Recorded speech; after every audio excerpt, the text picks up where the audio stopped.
Hey there, Oz. Hey, Curtis. Hey, what movie we watching this week? This week, to wrap up another February's worth of Wives' Choice Month, we have a movie marriage of Big Mama's House, Okay. Family Matters, Yep. Soul Taker, Yep. all narrated by Wilford Brimley. Love it. This week, we're talking soul food.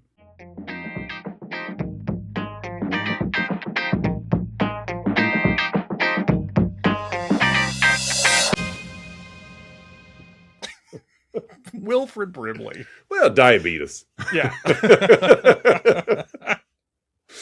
It's the overarching cloud of this narrative. This movie brought to you by diabetes. Right, so, yeah. Welcome back, listeners and viewers, to another week of Let's Talk About Flicks, the podcast where we take a monthly theme. Like I mentioned, Wives' Choice Month. We're wrapping it up. And we celebrate Wives' Choice by listening to our wives and having their input and sharing the couch with them while we watch movies that they pick instead of movies that we pick. For 4 times a year, we listen to them. Yeah, right. Just the shortest month we can think of. Let's celebrate our wives. We're also, just dawned on me, I don't know why, we're wrapping up Black History Month. Yes, we are. With Jenny's second black landmark black film. Movie, yeah. We're watching Soul Food. Yeah.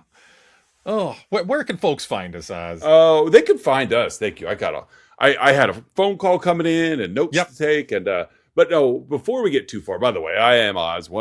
I am Curtis. On episode 227, you're probably scratching your head, going, "Who are these? Who are these guys?" But no, we want to give a shout out to our Patreon subscribers: Don S, Aaron A, Mandy K, Melissa L, Colleen K, and Lyle M. You'll be hearing more from them coming soon. Wink, wink. But you can also catch us. Make sure you like, subscribe, do all that stuff. And you can hit us up on our website, letstalkaboutflix.com, where we have all of our back episodes, both streamable in audio and video formats, as well as our running blog series of whatever random things we discuss. So here we are. And I see just this morning you added another entry to the blog I series. did. It took me about a week to get through this one. 1965's Alphaville I posted about this morning. Wasn't a fan. Just wasn't a fan. Yeah, it was a little uppity of I've got a camera. Look what I can do. Like, and again, it wasn't a lot of plot, and it just, like I wrote in the review, it felt like a feature length cologne ad, like CK1 coming at you. A lot of shirtless Johnny Depp. Well, just a lot of standing by a cactus. A lot of pretentiousness of I'm watching it going, I don't get it, and then almost like, well, of course you don't get it. Yeah, stupid. You don't get this French cinema. Yeah, of course you don't get it because it's you yank. Alphaville by Calvin Klein. That's kind of what it felt like. I was waiting for Natalie Portman to whisper into the camera. By Estee Lauder. Exactly. Like Johnny Depp with wings on a horseback in the desert. Like, oh, I get it. Oh, now it makes sense. This movie's deep. Yeah. I'm glad that you bottled his essence. And now I can mist it upon my body. Every bottle has a Johnny Depp skin flake. Yeah, and the name of that is called like Albuquerque with a K or something. Albuquerque. So, Wives' Choice Month, Soul Food. Soul Food. Yes, this one coming from your better half. Yeah. Jenny picked this one out, and we were talking just a bit pre-show. We both struggled coming up with bads for it. Because it's just a very telling story, very tight, not a lot of, it was safe and it felt good. It was a good movie. It was the definition of feel-good movie. Very much so. Only, not quite like the Hallmark Avenue of everybody wins at the end. But there's conflict, there's loss, but it's a movie that is all about family and the celebration of family and the struggles of family. And Yeah. So it was good. I enjoyed it. Me too. Nope. Let's get to who's in this movie. Yes, who's in 1997 Soul Food. This movie is almost 30 years old, and our second straight, or at least as far as like the films that your wife has brought. Because just doing the quick recap, my wife brought Princess Bride and So I Married an Axe Murderer, and yours brought Jason's Lyric and Soul Food. Yeah. So You know, 2 parts of every brain, I guess. Yeah. We got it both covered. Yeah. Yep. So not a huge cast for soul food here. But every character is important. You know, Yes. we've got about 10 characters or so, and they all play pivotal roles here. I'll start with the sisters, who are really the core of the movie. We have 3 sisters. We have Vanessa Williams as oldest sister Teri. She's the responsible one, Oz. Yeah. She went to school. Yes, yeah, she's a lawyer, and she'll make sure that everybody knows that she's a lawyer. She was? I didn't pick that up. We've got middle child Maxine, played by Vivica Fox. Mm-hmm. Yeah, from Kill Bill, Vivica Fox herself.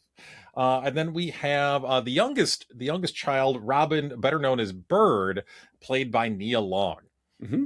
So those are the 3. Then we have their better halves in this movie. We have no, I don't think they're their better halves. Well, yeah, that's but as I said that out loud, it's like, no, that doesn't work. We have their spouses or their significant others. Yeah, you're right. Definitely not better halves. We have Miles, played by Michael Beach, who is Teri's husband, also a lawyer, but an aspiring musician. Yeah, he angles to be the second keyboardist of his own band. Man, if only I could get to the top of my own band. Oh, and then play backup. Yeah. We have Kenny, who is who's the husband of Maxine, and almost ended up with Teri at the beginning. I feel like it'll come back later. Yeah. And then we have Lem, who is in the beginning of the movie is getting married to Bird. Yeah. Lem, played by Mekhi Phifer. His character has been kind of in and out of jail, and it's really trying to do the right thing, trying to fit in as the family, but is struggling with the system. I'm definitely going to bring that one up later as well. That's fair. We've got Irma P. Hall as Big Mama, because the aforementioned Big Mama's house. Perfect for that. Which I love that her name is Big Mama, because it says here on Wikipedia that her real name is Josephine Joseph. Big Mama Mother. Yeah, and speaking of JoJo, Casey and JoJo make an appearance. Casey and JoJo. We got some vocals from Boys to Men in here. A lot of Babyface. Yeah, I like to think that Casey and JoJo got the name for themselves from Irma P. Hall's character, Josephine Joseph. They waited. He'd been known as JoJo until 1997, but he had no reason why. He didn't know why. And then it's for soul food. That's why. Yes. Yeah, Casey and JoJo, 2/3 of Jodeci. Mm-hmm. I don't know what happened to if to the other 1/3 of Jodeci. Casey was Jodeci and JoJo was Jodeci. What happened to Duh? I'm assuming there was a third person named Duh. You broke off and started the Crash Test Dummies. That's what happened. That's what happened to him. He thought a lot. Yeah. I was like, Jodeci and Crash Test Dummies they were both the same era, like 92, they were, 93. Yeah, he didn't leave the band saying I'm going to go solo. He left the band saying I'm going to go hum. Like I'm going to go. I'm sorry, guys. My voice is just too deep for this musical act. We also have Brandon Hammond as Ahmed. He is was the oldest of Maxine and Kenny's kids. Yeah. And also is the film narrator. Does a great job too. He does. Great. Tip of the cap to Brandon Hammond in this movie. Yeah, because you've got child actors are a real hit or miss commodity, and he did a great job because he's in a lot of scenes. Yeah, and he had to carry a lot of it. So he didn't overdo it. He didn't drag on. He did a great job. Yeah. Kudos to Brandon Hammond. We also have Gina Rivera as Faith. She's, I think, a cousin to the 3 sisters. Mm-hmm. And then we have Mel Jackson as Simuel, who is a former flame of Bird, who she ropes in for some things. Yeah, very much so. Simuel gave me the like Eric LaSalle vibe from Coming to America. Yes, that's a good comp. That's an excellent comp right there. All right, so soul food, plot wise is. There's an underlying plot that really doesn't go anywhere, but it gives the family a platform to to be familial. Yeah, this movie is all about character and relationships. Yes. Yeah, it's like very scene driven. Yeah, there's enough of a plot to make a movie out of it, but it's really just the relationships. Yeah. So with that, I'm gonna take the liberty of not necessarily going like chronologically through the film, but just playing it up. So, like you mentioned, Soul Food, this entire movie is told through voiceover from Ahmad, 11 years old. And a lot of times voiceover in a movie can kind of be a lazy gimmick, kind of a detractor. Agreed. I think it fit really well here because it was always Ahmad's perspective. Yeah. It was never this omniscient narrator that was telling you what people are thinking and doing. Trust me. The three sisters. Andy. Yeah. The three sisters definitely got their point across of what they were thinking.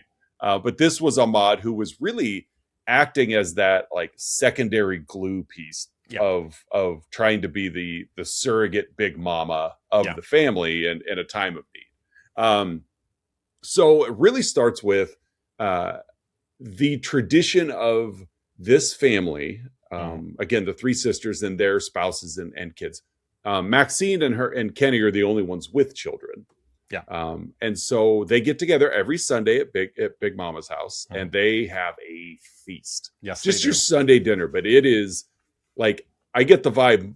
Big Mama probably started prepping like an episode of South Park. As soon as one episode wraps, that night you're starting the next episode. Yeah. Because the amount of food that they have out, I think the entire family spends the entire week just exercising off last week's meal.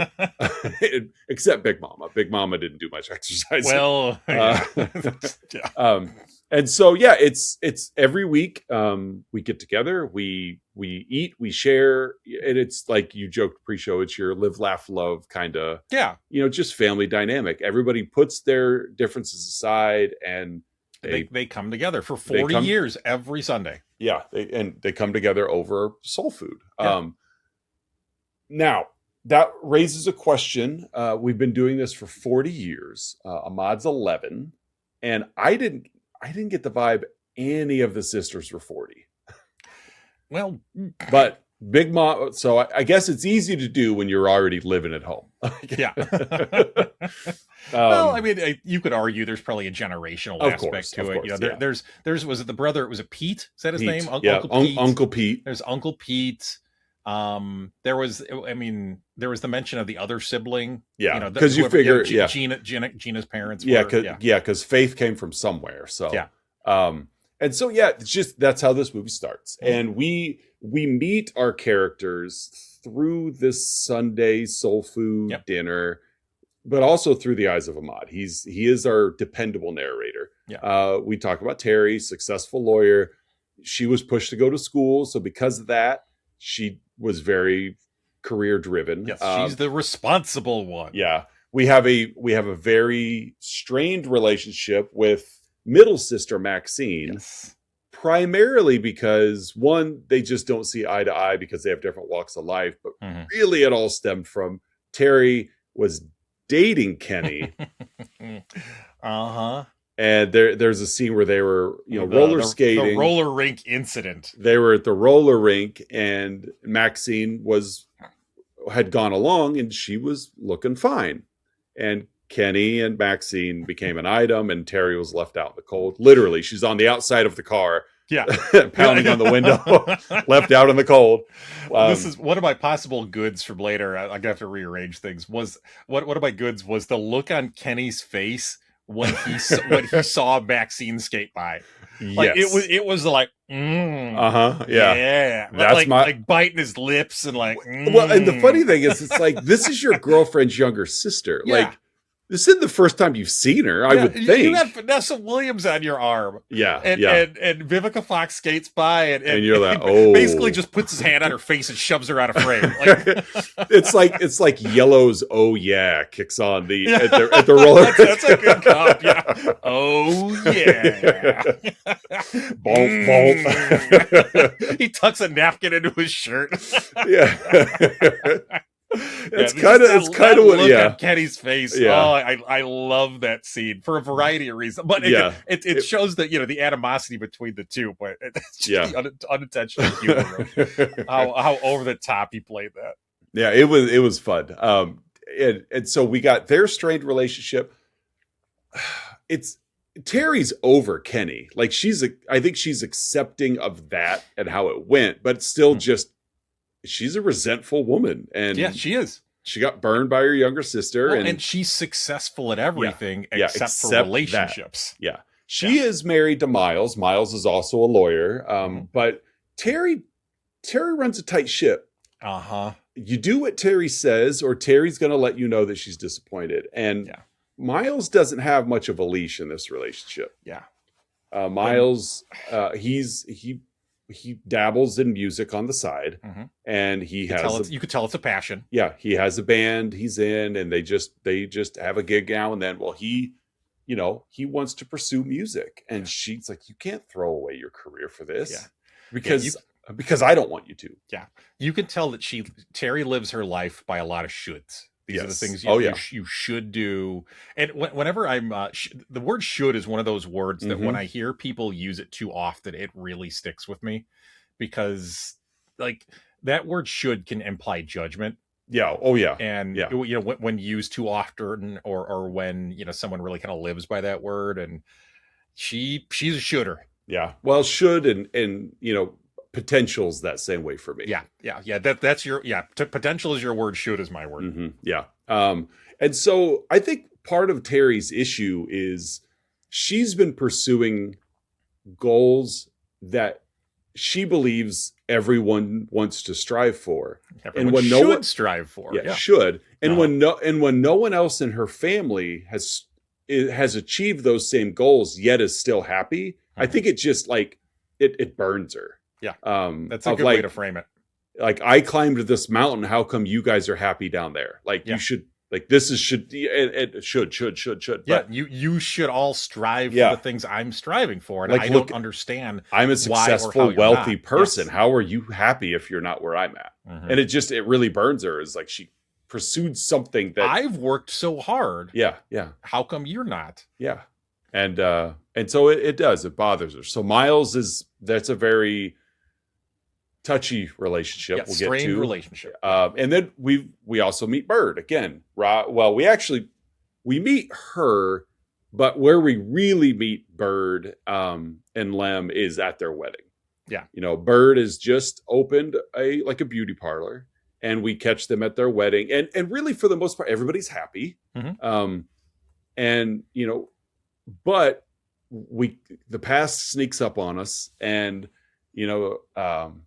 we get a situation where why she invited her ex-boyfriend, Samuel, I don't know, but he's there, and he's very much pursuing something he once had. But I get the vibe from this guy that he probably didn't respect her when he had her. Of course not. But now that he doesn't have her, it's the pursuit for him. Yeah. She's an object. She's a token. She's a trophy. And so he's definitely still flirting, and she still enjoys it. I don't think she was wanting to respond to it, but I think she also enjoys knowing that she's got, there's a little bit of satisfaction she gets out of it. Meanwhile, Lem's over there grinding with his ex-girlfriend. Quite literally, yes. I mean, she is hiking up her already short dress, and it's like, well, somebody's getting pregnant tonight. And everybody notices too. Everybody sees what's going on. And so, Bird takes off to the bathroom. Her sisters pursue. She's upset and crying. They're all mad at Lem or whatever. But then it kind of gets started like, what's Sim doing here? Yeah. Like, we saw, and I think, was it Teri or Maxine? One of those two was really ripping on Bird about, we saw the way that you were acting with him. Like, so not a lot of faith from the older sisters on Bird. When in reality, Bird's still very much in that honeymoon phase. I love my husband. And of course, Maxine's got kids already, and Teri just doesn't have what Teri wants. Teri doesn't have time for kids. She doesn't have time for love. She has time for success. So we meet all of our sisters and their families, and it's well done. I think it's paced well, and it gets to the point, and the actresses do a great job of establishing who their characters are supposed to be. I will say, just finishing up that wedding scene, the person that actually, who calms things down is Big Mama. Yeah, because the sisters are about to go at Lem. Yeah. And then they go back out, and Big Mama's got Lem dancing in a circle. She had cut in on the dance floor. She had cut in and was dancing with Lem and having a great time, and that was the piece that everybody and Ahmad addresses that. We get all that voiceover that Big Mama just has this sixth sense for it. She steps in and she calms the waters. Every time. Well, this is where the movie takes a turn, because Mama Joe doesn't take care of herself. She's diabetic, and she, there's talks of she's going to lose her leg. And so, of course, now this is a family tragedy, as it should be. And while she is in surgery to amputate her leg, she has a stroke and slips into a coma.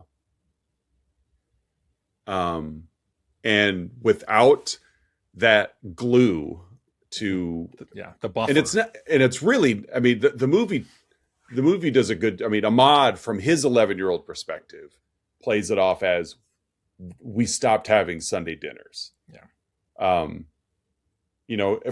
from an 11-year-old, that's tactile. Well, everybody got along just fine until we didn't have Sunday dinners because of Big Mama. That, of course, we know as viewers that it's just Big Mama as that, the pacifier is gone. Well, not gone, but at least in a coma for now. The connective tissue. So everybody, starts just quarreling. Teri takes in cousin Faith, which you saw where this is going as soon as you saw Faith. Quickly, Faith is early 20-something. I think was living out in LA. Wants to be a performing artist, a dancer. And so she's into the arts. She's into the free spirit. Which is everything Teri's not. But she's everything that Miles is trying to be. Exactly. So you saw where this was going pretty quick. So Teri takes in, again, I said I was going to kind of go out of order a little bit. Teri takes in Faith. She and Miles bond over the arts. Miles is really, he has a gig. Was it Milestone? Is that Milestone? The name of it? Yes, I was just trying to remember. Yeah, Milestone is the name of his band. Which he plays lead keyboard. You've got 3 singers, Jodeci, or Casey and JoJo being 2 of the 3, Babyface being another one. Babyface is the other one. Man, that'd be something if they were playing themselves. That would be Casey, JoJo and Babyface. I just pull a little something together. Right. This is my band, Milestone. They're in Milestone. They're in my band. Babyface is in my band. Right. And so there was a scene. It was my original, and I took it out. There was a scene where you're watching the singers sing, and there's a white guy out of focus in the background also playing keyboard. To which my was, I don't know much about music, but how many keyboardists does a band usually have? Because you've got this all black front, and then you've got long-haired white keyboardist guy standing up in the background. But none of these tracks were synth heavy. So I would understand that, keyboard and a synth. But I'm no, Miles doesn't even have anything to do in his own band. The white guy in the back was controlling the lights. I guess so, yeah. He had it all rigged up to a keyboard. Miles is playing keyboard in his a cappella band. Babyface and Casey and JoJo are we got this, Miles. Don't worry, baby. And he's okay. So, Teri shows up. She's irritated because she's watching Miles, be happy doing something that's not what Teri wants. But Faith is also there. And, Teri leaves, Faith stays. They have a drink. She's very impressed and very flattering of Miles. She's really not, I didn't get at this point she was overly flirty, but it's just comfortable and speaking a language that he doesn't hear. So I think he was more curious than she was flirty, but But it is what it is. So there's a scene a little later on. And he needed validation. Yeah. That, like, you know, what you're doing has meaning and is important to you. It may not matter much to Teri, but there are millions of other people that are going to find this impressive. Just wait till your record drops. Wait till your CD drops. I'm like, you just wait. We never get that, by the way. You'll be the next Duh from Jodeci. That's right. But they cut to later on. There's a scene where, and because of Ahmad's narration, Ahmad bounces around the city of Chicago quite easily. He's city. It's a small town of Chicago, but he's a little bit everywhere. He's at Teri's all the time. Of course, he's at home. Mm-hmm. He's at the hospital whenever he wants. He stops into Bird's beauty parlor whenever he wants. And so there's a scene later on with Teri has Ahmad. Apparently, they at Teri's apartment, Teri and Miles' apartment, they took down the pigeon cages on the rooftops. Mm-hmm. My guess, and like Mike Tyson would have, and replaced it with a recording studio. And so Teri and Ahmad go up, and Miles and Faith are making their own kind of music in the recording, laying down some tracks. Yeah, there's some sort of horn going on, but real horn. There's a lot of horn. Like it's a horny track. There's so many music puns I would have made. There's a lot there. We'll just keep going. Yeah. So, but that was done. Teri saw it. Shooed Ahmad away. They left, and it went on. Ahmad did not see it, but no, Ahmad did not see it. And Teri went about her business as if it didn't even happen for a while. Mm-hmm. Ammunition for later, I should say. Oh yeah, she didn't forget it, but yeah, she acted no. Yeah. I feel like that sequence where, like, because this movie's rated R. It is. It's a soft R. It's a very soft R. That, you know, there's very little violence. You know, there's like a fist fight or two, but there's you know, but it's like we see the top fourth of Michael Beach's butt. Like, yeah, exactly. Yeah, exactly. Yeah, it's I've seen more out of a plumber than we saw Michael Beach, basically.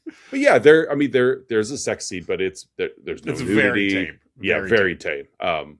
And so they both instantly regret it as soon as it's done. The looks on their faces, both of them. Yeah. They collapse and they're disgusted with themselves and mistake. Who knows? Who cares? Like it happened regardless of how you're going to classify it. Mm-hmm. So really, even though Kenny and Maxine are pretty much the stable party of this movie. Yeah. Well, I mean, they got kids. They've got the routine down. Yeah. You know, we get a lot of conversations throughout the film that everybody really does lean on Teri for her financial support. Yeah. And she knows Teri knows it. And she knows it. And she mentions it to them often, which I don't blame her. They always kind of throw it back at her like, well, you're the one with the money. Like, so I didn't. I was uncomfortable for Teri in that regard too. Like, hey, I didn't do this for all of you.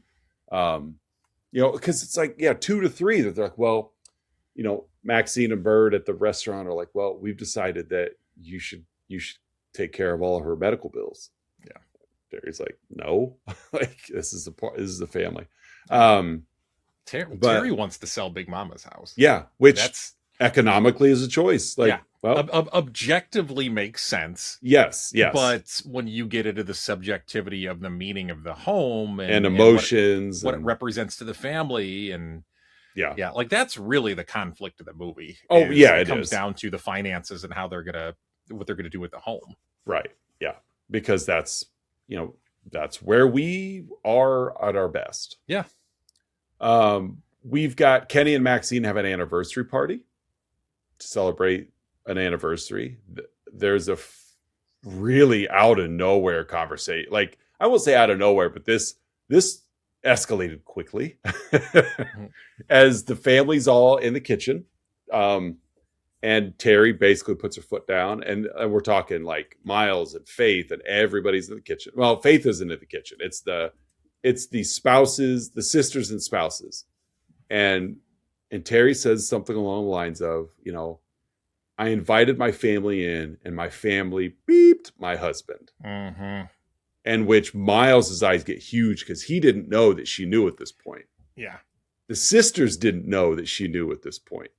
So she finally blurts it out. Yeah. Grabs a butcher knife. Yeah.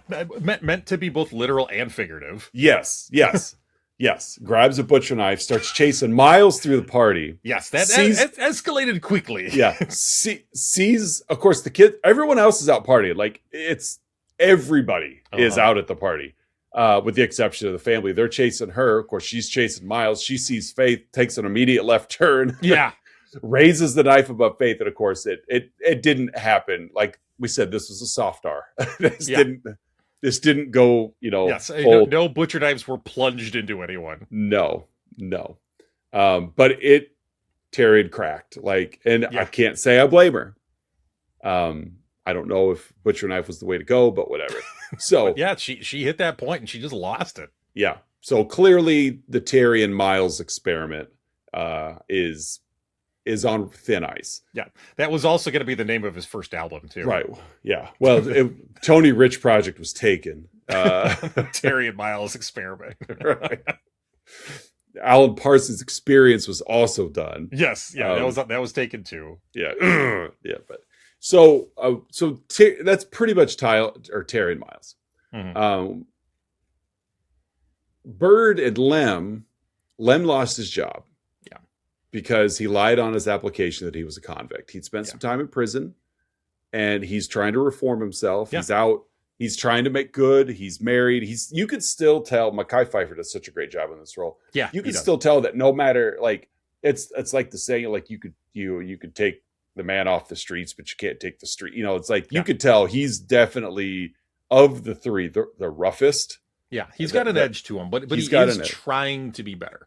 Yeah, he knows he's got it good with Bird. Yeah, he knows he's marrying into a good family. Right. Yeah, like he is really trying to turn it over. He's not gone full Bokeem Woodbine. Yeah, referencing Jason's lyric from 2 weeks ago. Yeah. He dabbled a little bit. He dabbled in Woodbine. He did, which was gonna be their second album. Dabbled in Woodbine. Dabbled in Woodbine. It's like the Wallflowers' third album. The Wallflowers. Yeah, there's a lot of Jacob Dylan in there. Yeah. Dabbled in Woodbine. Dabbled in Woodbine. It's like Train's debut album. Drops of Jupiter. Exactly. Dabbles of Woodbine. Dabbled in Woodbine. Yeah.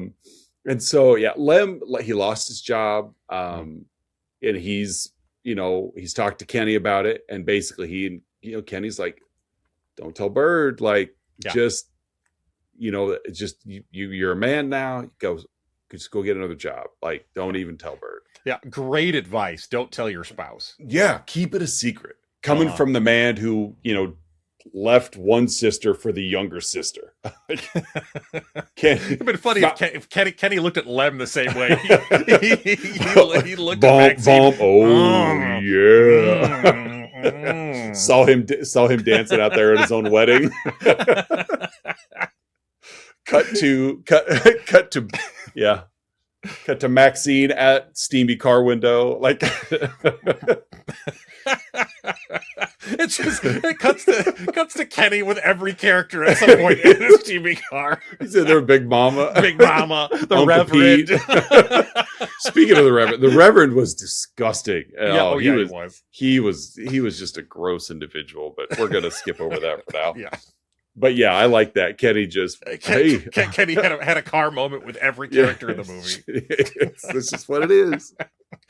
This reminds me of Paul Rudd taking kids out on the back road in the van and Wet Hot, just perpetually throwing kids out of the van.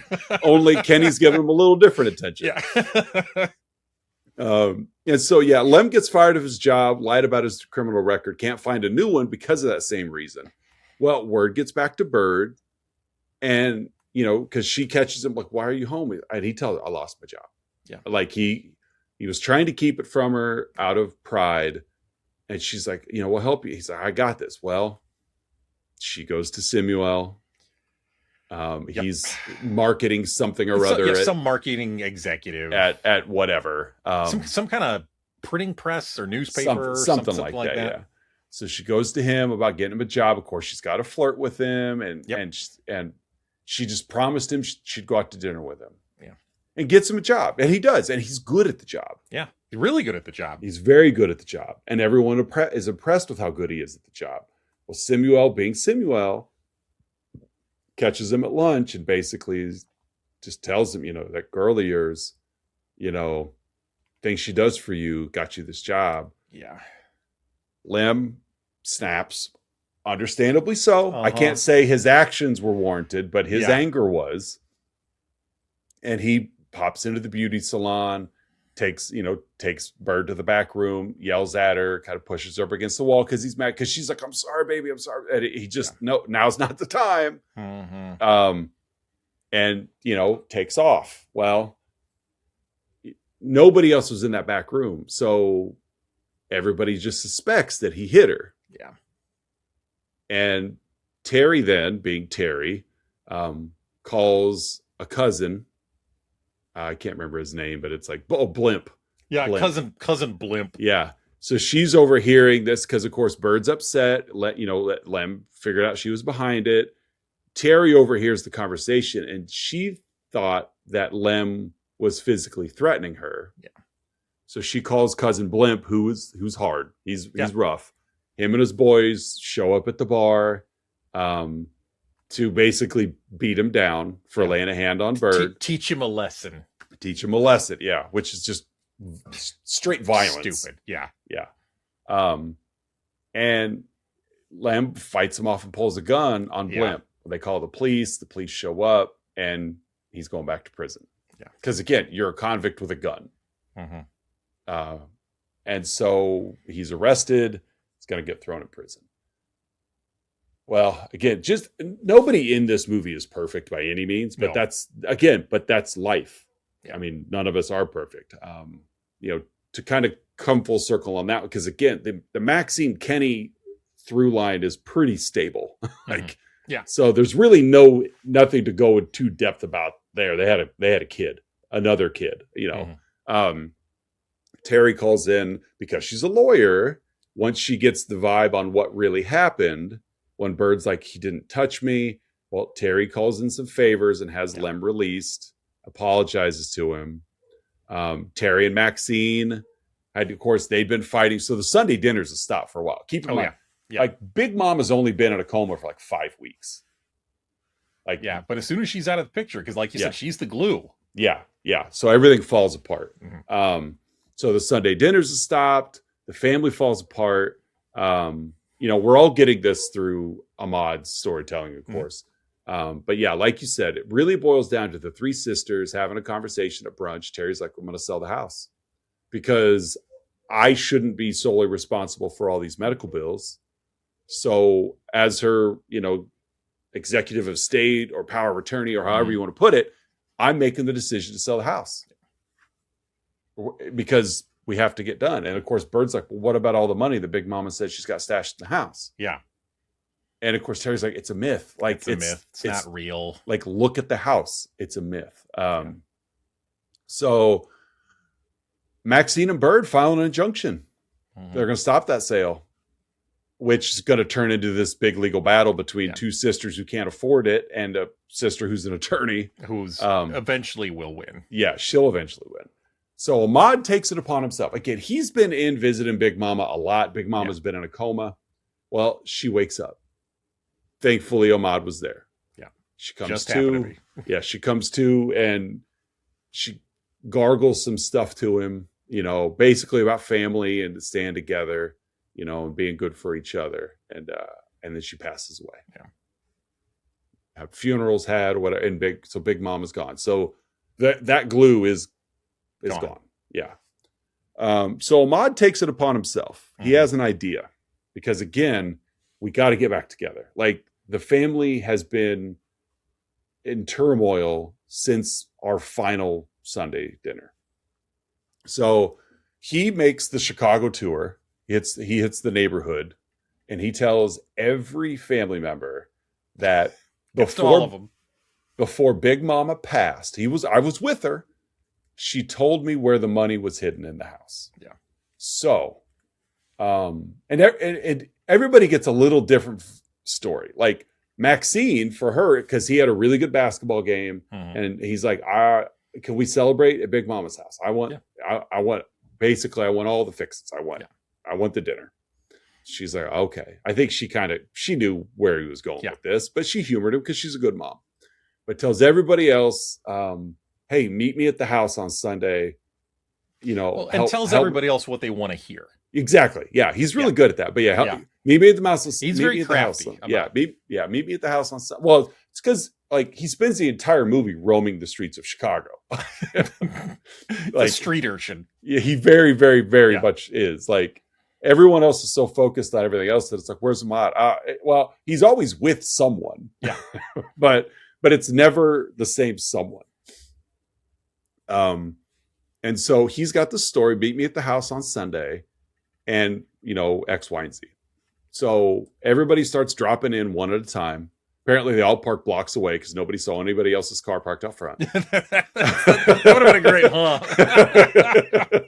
They all Ubered there in 1997. It's true. Yeah. Everybody got a different ride. They all ride shared there. So they all show up at sporadically at different times. Like Maxine's cooking the dinner. Bird shows up. You need some help. So I start help. Teri shows up. Yep. They need an extra hand, so Teri just jumps right in. Without a word, Teri jumps in and starts helping. They just jump right in. Everybody's it's just falling into the old comfort zone, routine and pattern, and so they all start whipping the stuff up. Like Faith drops in and immediately sees people. She's like, "I'm out." Like Ahmad, you did me dirty. Like this is not cool. No, stay. Your family again. There are some things that 11-year-old doesn't know, and thankfully. Obviously the script was going in the positive area, but dude, that was pretty dirty. It was. Yeah, but it worked in the movie. I'm 11. What do I know? that was his bit. I'm 11. What do I know? Right. It's like Clifford all over again. Yeah. I'm just a little boy. You just had sex with Uncle Miles. I think. I don't know. I don't know what that is. You were making music is what I thought you were doing. And so everybody's there. Everybody starts again, everybody sits down to eat, and people say some things like Teri and Miles kind of have it out right there at the dinner table in front of everybody else. And everyone's just kind of whistling while looking at the corner of the room. But they all grind through the hard parts of the conversation. Yeah, because it has to happen. Yeah. It has and nobody to is out and out. Like it doesn't come down to like shouting. Like there's some rough moments, but sure. It never escalates to the point where people are, there's violence erupting or people are just screaming uncontrollably. Yeah, it does it. Yeah, it doesn't quite escalate to that point. It catches fire in other ways, but and they all come to the realization that there's no money. Yeah. Ahmad's in the kitchen, just doing Ahmad things. And so Maxine calls for him, and we saw the foreshadowing from earlier in the movie. Yes, we did. But whatever. He just kind of tosses the towel and goes in and gets chastised by mom. And the towel that he tossed was on the stove. It catches fire. The kitchen goes up in flames. They all then put their differences aside again to work together to try to put this fire out. They finally grab a couple of fire extinguishers. Thankfully, even though this was a grease fire, they had the fire extinguisher that'll put everything out. It's the first thing I noticed because I'm like, I've done my school safety stuff. I'm like, they didn't even check the label on that extinguisher. They just blow the flamed grease right out of Miles's face. Like, Well, it was like the first thing that happened was they took a bunch of water and cast on it, and that just made the fire worse because again, we saw what you just served. This is a grease fire. Like. You've got fried chicken and you've got catfish and so everybody's come together again, and just then Uncle Pete, who I've purposely left out because Uncle Pete is just a red herring. It doesn't matter. He's your mulligan for the movie. Uncle Pete comes running in. We did get a sweet scene with Uncle Pete earlier, Maxine, but Uncle Pete comes running in with a TV. His TV. Holding his TV. Yeah. And when he drops it, all this cash that Big Mama had actually been storing. Mhm. The TV breaks and all this cash starts fluttering around in the fan air. Yeah. And they realize that Mama was storing money. Yeah. So we save the house, I guess. Sure. So they start doing Sunday dinners again. Miles still comes by, even though he and Teri are getting divorced. Lemon Bird are pregnant. Teri and Maxine have put their differences aside and decided not to sell the family house because, again, Big Mama's been storing all kinds of money. You know, Faith is slowly coming back into the fold of the family, as is Uncle Pete, who just it's kind of this, you know, every once in a while joke in the movie that you would just bring a plate of food and set it at his door and he would open it up and pull it in. It reminded me of like the Onceler in the Lorax movie. You never really saw him, but he was always there. And so the movie ends on that note. We've hit Struggle Mountain. We've all hit we've all reached the peak and we're on the descent and we're still here. We're still together. Even if Big Mama's not here, we get like the Monster House treatment that her soul is trapped in the home and she's now part of it. The spirit of Big Mama is still there. That's true. So that, ladies and gentlemen, is 1997's Soul Food. Yeah, thank you, Jenny. Solid movie. Yeah, it was good. Thank you, Jenny, for your contribution yet again. Yeah. And thank you, Jenny, for challenging us too. For sure. I know Jenny always takes a lot of pride. I think we talked about this 2 weeks ago with Jason's lyric. Like she takes a lot of pride in bringing us movies that at least one of us hasn't seen. Right. And in this case, both of us hadn't seen. Yeah. And she threw a genre at us that just because of who we are, like we're probably not going to be the ones who are going to be pulling Jason's lyric and Soul Food out of a hat anytime soon. No, so, both movies I've heard of, but didn't know anything about. It just wasn't on my radar. Yeah. I mean, look at us. Like we're not we're not black 90s cinemas aficionados. Like it's a genre that we're probably not going to be just naturally gravitating towards, but respectful of, totally respectful of, but just not. It's just not one that crosses my filmography all that often. And of course, I mean, neither of us are anything close to experts in black culture, let alone black cinema. And but again, I just so appreciate ingratiating myself into the movies, hopefully learned a couple of things along the way as well, and just really enjoying the experience. Yeah. And I did. I really enjoyed this movie. Yeah. So, hey, folks, every week, Oz and I give our own unique rating to the film we've been yapping about, in this case, 1997's Soul Food. Oz, how would you rate this flick? I'm giving it Pete and Pete. Pete and Pete. The Adventures of Pete and Pete. The Adventures of Pete and Pete. Love it. What are you giving it? I'm keeping mine very simple this week. I'm just going to go with 77 Vanessa Williams. Oh. She had too much makeup on in this movie. I'm not a too much makeup person. Like she had no makeup in the roller rink scene. And I'd read that like that was purposefully but she, of course, in her mind of I'm high society. I'm a lawyer. I'm successful. But I was like, that was one of my bads at one point. I'm like, it's just so much makeup. Like I also think that's the character too. It is. It is. Like I said, it wasn't a choice. It was like Teri is a very high-strung character. That was just me being selfish of like, Vanessa Williams is beautiful. Everybody in this movie is gorgeous. They really are. Everybody. I mean, except the Reverend. Well, except for the Reverend. But I mean, Vanessa Williams, Nia Long. Yeah. Like Vivica Fox. These are incredibly good. Even the husbands, the guy who played Kenny, Mekhi Phifer. Handsome. Yeah. Yeah. Michael Beach. Michael Beach. Yeah. Super handsome man, Michael Beach. Yeah. I would have liked to seen Big Mama's younger self. Sure. Because you saw her out of the dance floor. There's that. Yeah, it's true. There's that old adage of like, if you ever want to see what your wife's going to look like when she's older, look at her mom. Like that's just this old adage. And it's like, good luck, ladies. Big Mama back in her heyday. Yeah, I know. It's like, man, because you got good genes in you, Big Mama. Yeah, just very good looking family, and just a bunch of good looking actors. Yeah. So, but no, I'm with you on the Vanessa Williams. So, what'd you say? 77? 77 Vanessa Williams. I'm going to find Williams. Right. There you go. Every week, Oz and I scour the interwebs searching for unprofessional reviews that tickle our funny bones, and we hope they tickle yours as well in this week's edition of Outside Insight. Oz, what is your Outside Insight? Mine is a 1-star review on Amazon. Okay. And I'm going to read it, and then I want you to tell me who it's anonymous. Okay. But I'm going to read it, and I want you to tell me who you think may be responsible for writing it. Got it. Okay. The title is Mediocre. What a pretentious project. Irritating from beginning to end, never quite getting to the point.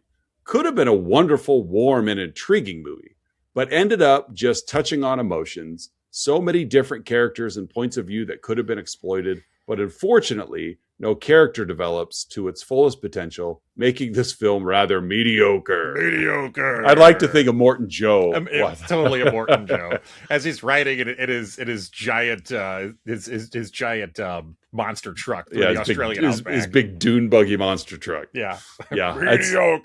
Mediocre.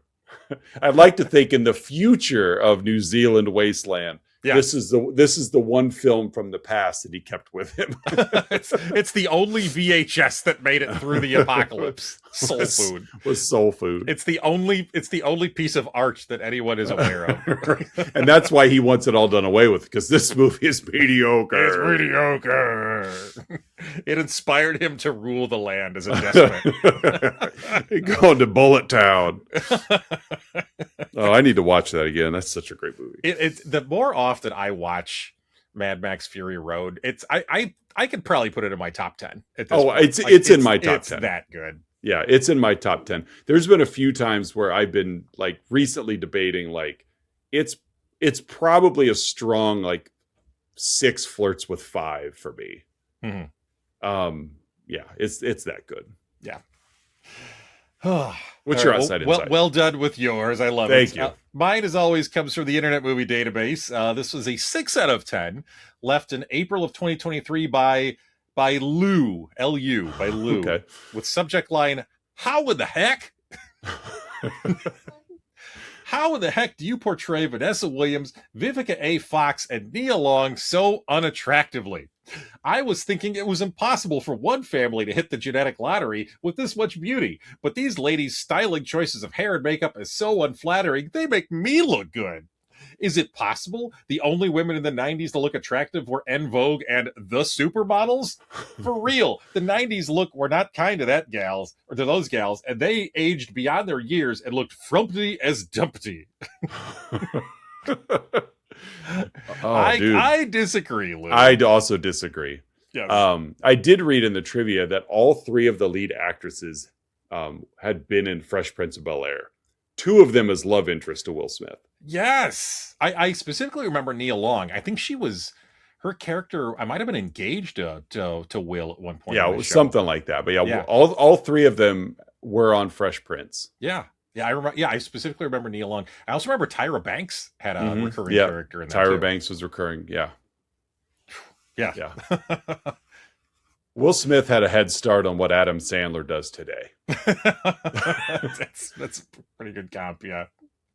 All right, folks, it is that point of the show you've all been waiting for, the Let's Talk About Flicks signature segment, the 3-2-1, in which Oz and I each share 3 goods, 2 bads, and 1 about this week's movie, 1997's Soul Food. Oz, what are your 3 goods? This is an easy one, but it happened a lot. But titular lines. Titular lines, got it. Yeah, there was a lot of reference to Soul Food. And by name, like, ooh, this is good soul food, mama. Like, I was like, oh, good for you. I loved how they looked at the camera every time they said it, too. Big winking at me. This is great. Soul food. Soul food. My second good is, and we talked about this a little bit pre-show and even earlier on, that it tackled like real family issues. Yes. This was, it's all black cast, great, but it didn't hit like some of the Hollywood stereotypical, like, oh, I bet this is what it's like growing up poor in the South Side, or drugs and violence, or you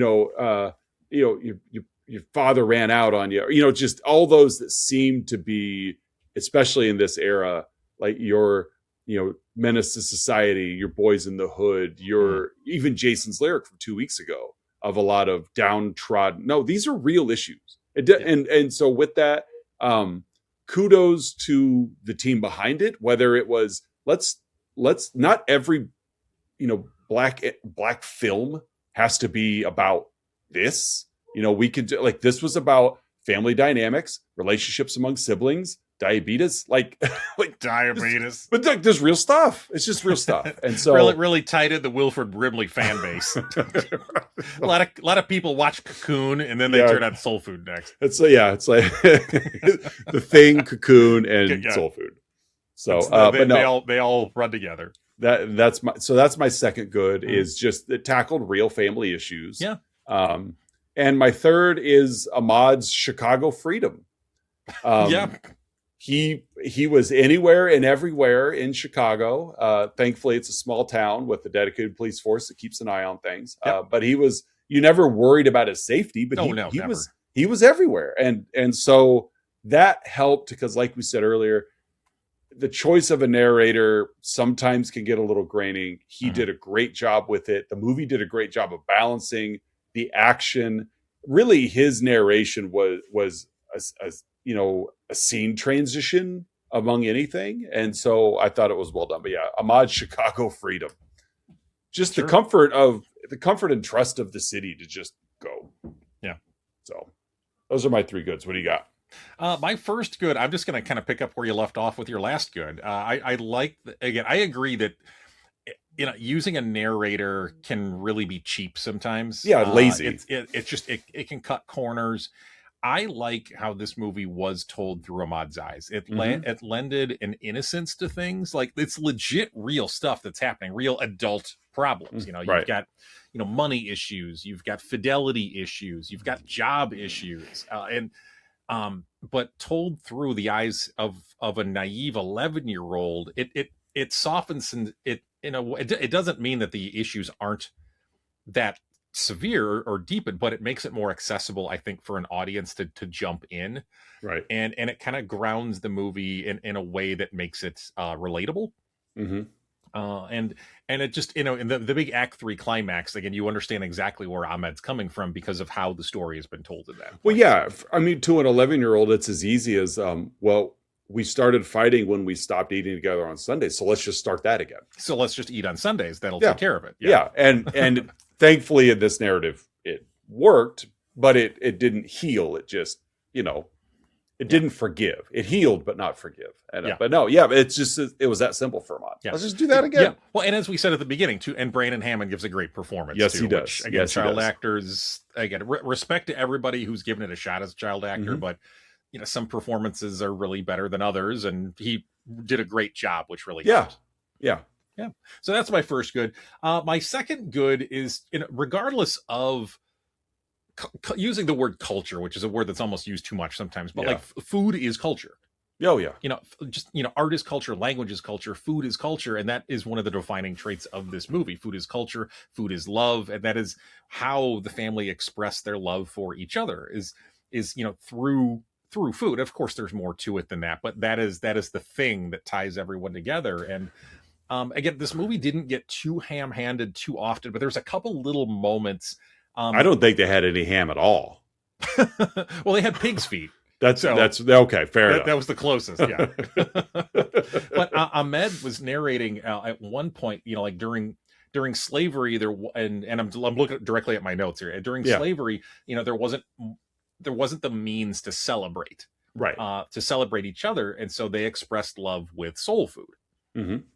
And it just that through line of, like, this is how we celebrate each other, this is how we love each other, this is how we show our love to each other, this is what brings us together. And just food is culture, food is love. And I am not a cook, I'm not a baker. I don't have I have too much anxiety to let myself try to really engage in anything culinary related. But That's I just too bad. I know it is. I love it is. And I know you love it, and I'm glad that you love it. It's just it's one of those things. It's sadly revealing a little bit about myself here. Sadly, being in the kitchen, it triggers my anxiety. You got it. And you don't want to pull an Ahmad and like leave a towel on the stove. Yeah. But yeah, I appreciated that about this movie. And then my third one was, before you get to your third, I want to chime in. Not one of my favorite thing on TikTok right now. Mm-hmm. There is two white male friends in New York that 14 weeks ago started a channel. They call their account is called Taste Buds. Okay. And Taste Buds NYC. And what they've done, it's every Thursday, it's beautiful. It's my favorite thing on TikTok.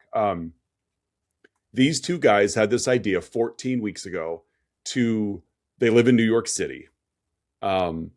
They made a random spin wheel of every country in the world. And each week they spin it, and whatever country it lands on, they find a restaurant somewhere in NYC that is that culture, that is that country's, cuisine. And they go visit, and they record it all, and they introduce, basically they come in and they're like, oftentimes it's under visited. Sometimes they're the only people in there, but they talk to the owner or the manager or whoever's there. They're an open book on like, what do you recommend? Like what never eaten here before? What should we have? And they take pictures with them, and they do a different country every week. And it's a 2 or 3 minute video on TikTok. And it is my happy place on that app. That's nice. That's really nice. I forget about it every week until Thursday when it hits my feed. And I was like, oh yeah. And I get so excited. They've done 13 different countries at this point. And it was so cool because for week 13, they pop up and they're like, we're doing something different this week. Well, apparently they've gotten to be so popular, not just worldwide or countrywide, but especially in New York, that the Brooklyn Nets had provided a suite. And so for week 13 video, they invited the owners of the first 12 restaurants. Oh, that's so cool. And they all came to a suite together and caught a Brooklyn Nets game. And here, they're just people from every one of them's from a different country. Yeah. And they just hung out. They just all hung out. And it's so fun because the guys, they're not culinary experts. They're just like, oh, this is so good. And it's like, but it's genuine. And it's just so cool to see just human. Yeah. That is so cool. What a connection. It is. It's so cool. And that's pretty much what the comments are every week. Yeah. There's thousands of comments and hundreds of thousands of views and likes. And but it's just like this is what it's about. This is America. This is what we should be celebrating. Yeah. It's just so much fun.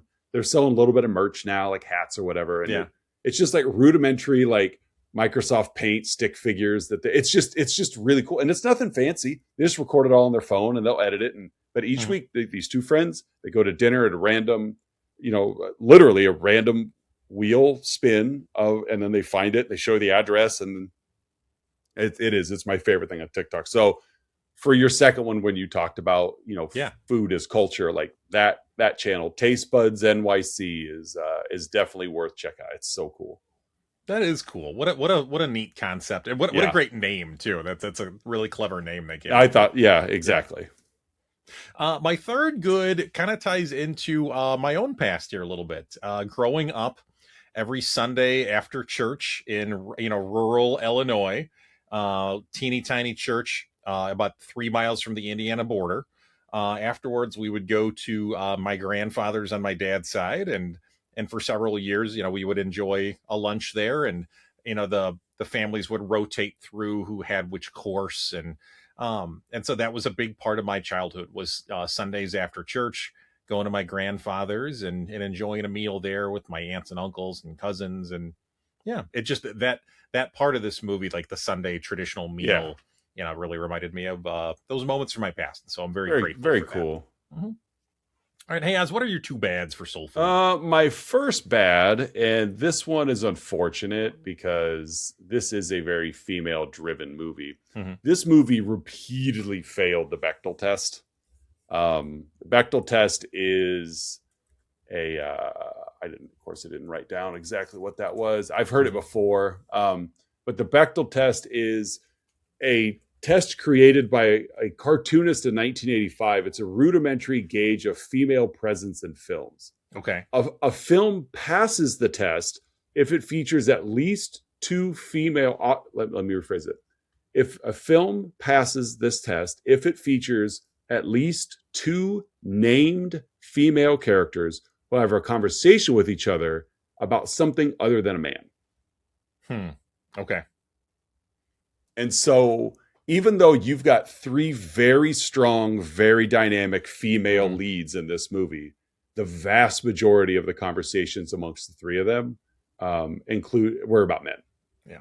They're about Miles, or they're about You Took Ketty, or they're about Lem, or and not all of it. Thankfully, not all of it. There were scenes of this movie that definitely passed, but overall, it's still, even though the men were the secondary characters, they were still so much topic of conversation.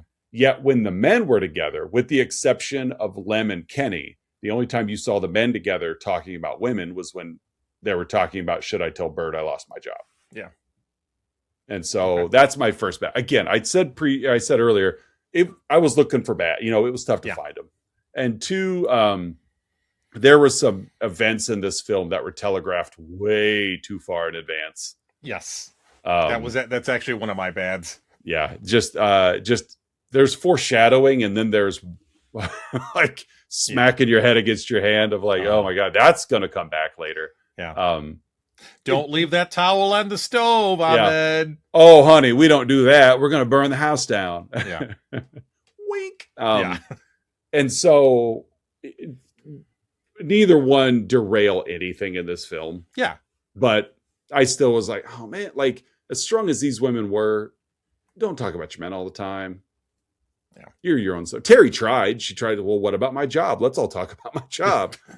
Which Bird and Maxine are like, oh, trust me, we've been talking about your job. We've heard about it. Yeah, you need to pay for mom's medical bills. So those are my two bads. What do you got? Yeah. My two bads, I'm going to start with just the Reverend.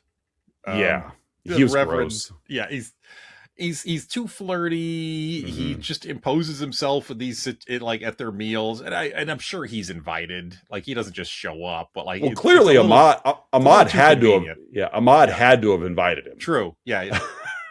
But yeah, the Reverend character was just a little much. He's just greasy. He's just gross and greasy. Yeah.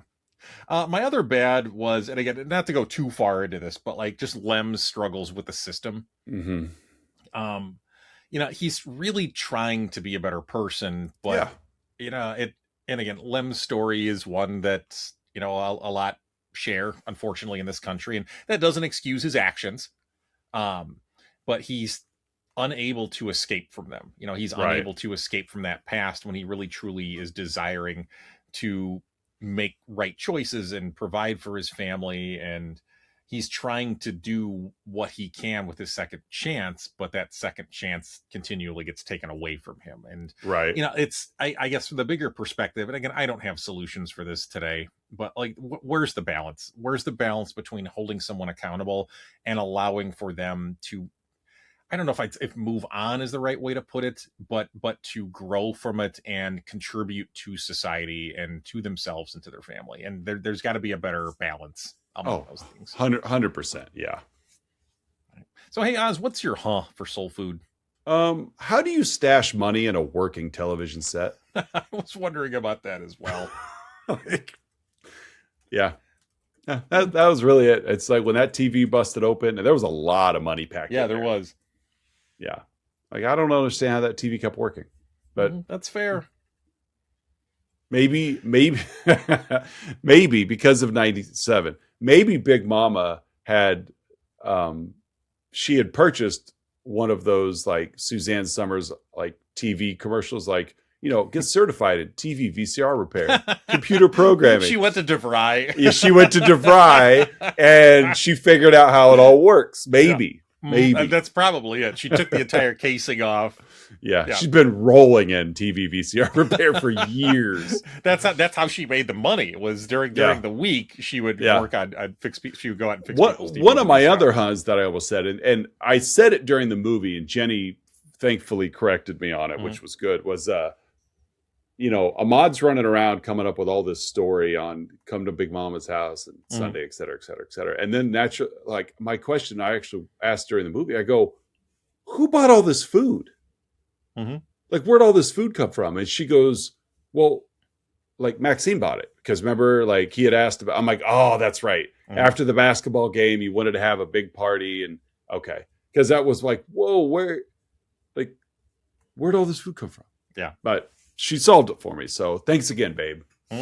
What's your Oh, I'm going to mention two. I'll let you pick which one you want to name. The first one is a very simple one. Where does Uncle Pete go to the bathroom? Where and when? Anywhere he wants. Never leaves his room. Right. He never does. Yeah, he just does it. He does it bathroom. Maybe he does leave, but he's just like a real skittish cat. Like it takes him 45 minutes just he peeks and then he retreats and then he peeks and then he retreats. He's a real sweetheart if it's just Big Mama home. Yeah.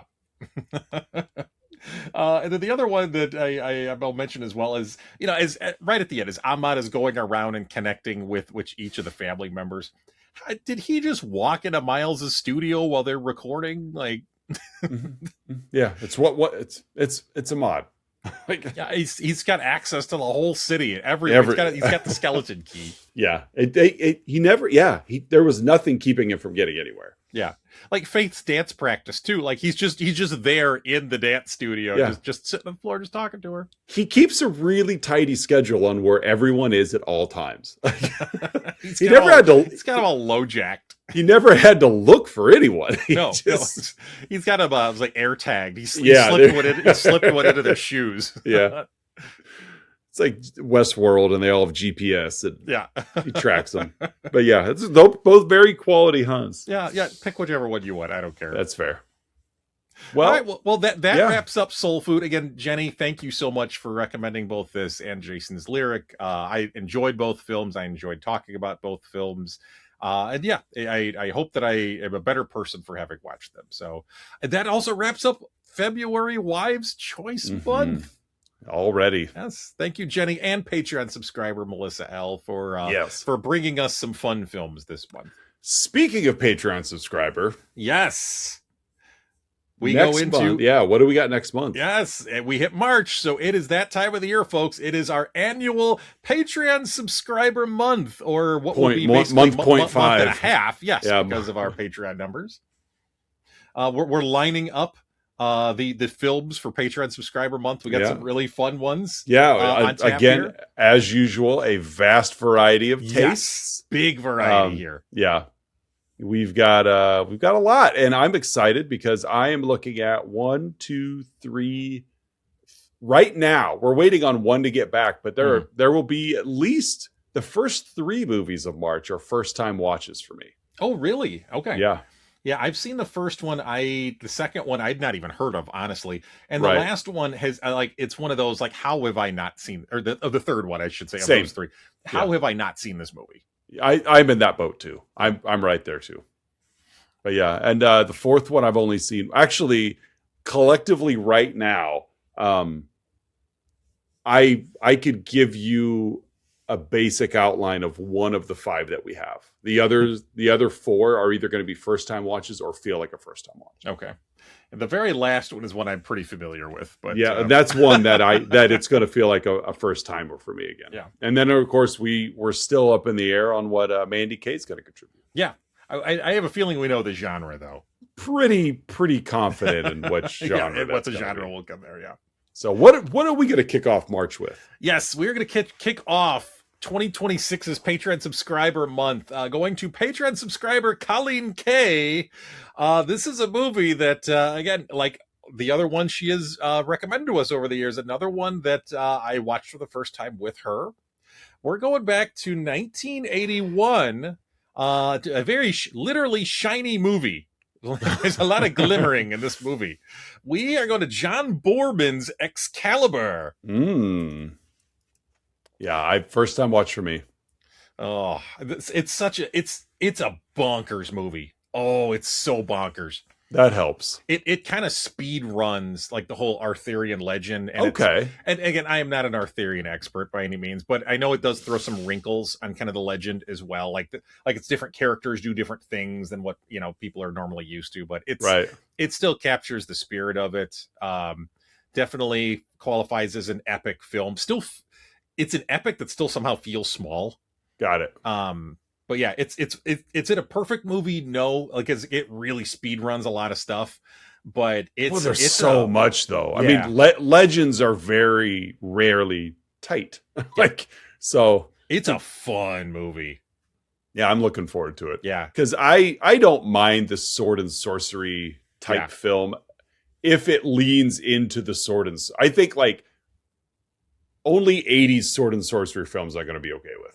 Yeah. Oh, you know what I mean? Like this movie kind of was one of the ones that kicked off. Exactly. Like it feels like if you make it too far before that, you don't have the campiness value of it, or it's just low production value. So 80s and sword and sorcery, I'm on board with. And this look, I've got the trailer playing silently right now, and I'm like, I'm on. Yeah, it's exactly what you think it's going to be, and it's glorious. Not perfect by any means, but it is just a glorious film. That works for me. Yeah, because you looking at this, I'm like, this falls right in line with, based on what I'm looking trailer here of what I would expect out of like a Conan film. Yeah. It feels, and this came Clash out of the Titans. Yes, it's got a lot of that feel. It came out in the same year as the first Conan movie, and there's a similar energy. Good, between these movies. Oh, I love it. Yeah, and a young Helen Mirren can never go wrong. There's also there's some pretty people in this movie too, including young Helen Mirren. Well, I'm watching right now because Criterion title 26 is The Long Good Friday with Bob Hoskins and Helen Mirren. I think it's 1980. And so, this will be nothing wrong with a young Helen Mirren. Or a young Bob Hoskins. Or a young, I think he just always looked that age. He always looked like he was 52. Yeah. Like, I'm like, hey, that's Bob Hoskins from... Roger Rabbit, and he looks exactly the same. He just entered the world covered in body hair. Yeah. Kind of Danny DeVito. I think that Danny DeVito was just born that size. And just had a cigar in his mouth when he came out of the womb. Exactly. So I'm looking forward to this. Yeah, you're going to like it. Was it nominated for an Oscar even? I want to say cinematography, if memory serves. I think. Yep. Yeah, I was doing some preliminary reading just to refresh my memory. Yep. So Oscar nominated Excalibur. Yeah. As opposed to non-Oscar nominated Barry Gordy's The Last Dragon. That's true. He even says it in IMDb. It's true. Non-Oscar nominated. Was not nominated. Oh, this lost to Reds in cinematography. Raiders of the Lost Ark also lost to Reds. Yeah. Boo. Warren Beatty. Loser. Well, I'm excited for 2026 I am Patreon too. Subscriber Month. I'm excited to hear what you think of Excalibur. I'm excited I'm always excited for what we're covering. I'm excited for the 4 movies we've got lined up for this month. Mm-hmm. I'm excited, even without, Mandy's pick right now. I'm excited for the first half of April. Yeah. I'm excited for the rest of April. Yeah, as am I. May we've got a real dumb theme that's going to be a lot of fun. I saw you added a new theme at the bottom as well. I did, and I added a couple more this morning. One